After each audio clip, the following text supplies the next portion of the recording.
हाँ, hello everyone, I am Suresh Sirvi, welcome to yours. ये जो वेन डायग्राम से संबंधित प्रश्न है एसएससी सीजीएल टीयर 1 16/8/2021 को पूछा गया है एग्जाम में। निम्नलिखित वेन आरेख में उन परिवारों की संख्या दर्शाई गई है। ये परिवारों की संख्या दर्शाई गई है वेन आरेख में, वेन डायग्राम में, जिन्होंने 3 अलग अलग स्थानों श्रीनगर, शिमला, गंगटोक की यात्रा की है।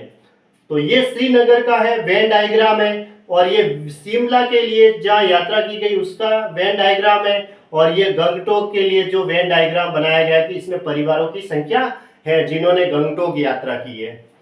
तो आप बताना है, प्रश्न कह रहा है कि उन परिवारों की संख्या कितनी है जिन्होंने श्रीनगर, शिमला और गंगटोक तीनों में, श्रीनगर, शिमला और गंगटोक में से कम 2 स्थानों की यात्रा की है।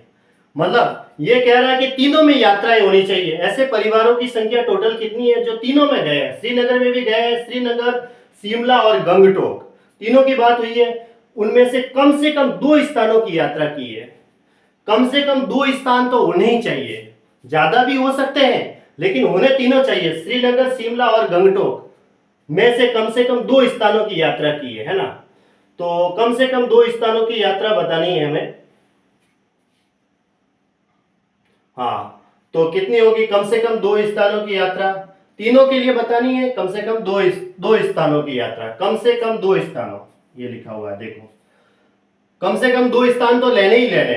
तो देखो कि एक में 7 ले लेंगे थे, एक परिवार, ये 7 हो गए, पहले तो ये 7 हो गए, ठीक है। यहां से हम शुरू करते हैं, ये 7 है क्योंकि ये श्रीनगर के अंतर्गत भी आ रहे हैं और गंगटोक के अंदर भी आ रहे हैं। 21 क्यों नहीं ले रहे? क्योंकि 21 सिर्फ गंगटोक में, कम से कम 2 तो होने ही चाहिए। 7 है वो दोनों में, श्रीनगर के अंदर भी आ रहे हैं और गंगटोक में भी आ रहे हैं। दूसरा कौन सा है? एक ये ले लेते हैं, ये वाला 22 है। 22 जो संख्या है वो दोनों में आ रही है, श्रीनगर में भी आ रही है और शिमला में भी आ रही है। देखो 22 है वो श्रीनगर के घेरे में आ रही है और 22 है वो शिमला के अंदर से होकर भी जा रही है।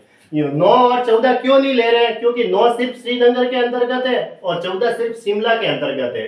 कम से कम 2 की तो यात्रा होनी चाहिए, तो कम से कम 2 में तो आ रही है। 22 श्रीनगर में भी आ रही है और शिमला में भी आ रही है। उसके बाद देखो 5, ये 5 जो है ना वो शिमला में भी आ रहे हैं और गंगटोक में भी आ रहे हैं, तो दोनों में कॉमन है। कम से कम 2 तो होने चाहिए, 2 स्थान।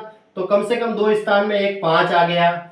बस ये कम से कम 2 स्थान वाले हो गए। एक तो 7 हो गया श्रीनगर और गंगटोक, एक 22 हो गया जो श्रीनगर और शिमला दोनों में है, और एक 5 हो गया जो गंगटोक और शिमला दोनों में है। अब आ रहा है 15।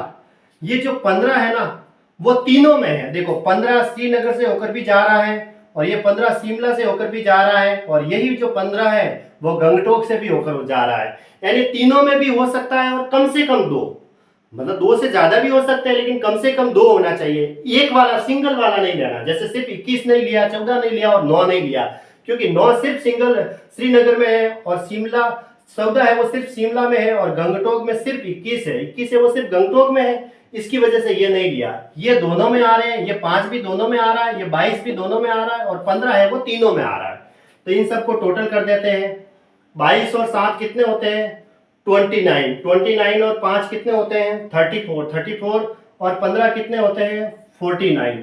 तो इसका जो राइट आंसर होगा वो डी होगा, 49 क्या होगा इसका आंसर होगा? ऑप्शन डी सही है।